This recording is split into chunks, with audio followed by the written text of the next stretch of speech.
Hello everyone. আমি আমার কাছে 200 বছর পরে আমি একটা ব্লগ বানাচ্ছি। এই ব্লগটা ছিল জানুয়ারি, হ্যাঁ ওরকম টাইমে। তো এটা গেছিলাম আমরা গোসাবাতে। আর যেটা আমার কাছে খুবই পছন্দের একটা জায়গা, খুব ভালো লাগে। ওই জায়গাটা বাংলাদেশ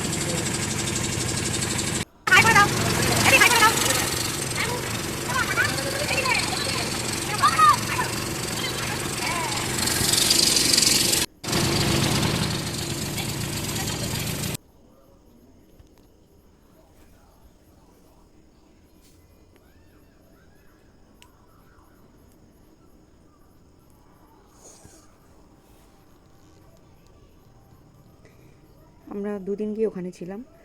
আর এটা ছিল পাখির আলা। এখানে বাচ্চাদের জন্য খুবই ভালো, কারণ এখানে দেখার মতো সেরকম কিছুই নেই। কিছু বান্দর ঘুরে বেড়ায় সারাক্ষণ, আর একটা অনেক বড় কচ্ছপ ছিল, কিছু কুমিরও ছিল, কিছু না একটা মাত্র ছিল হয়তো, কিন্তু জায়গাটা খুব ভালো। যেখানে প্রচুর বাচ্চা ছিল বান্দরের,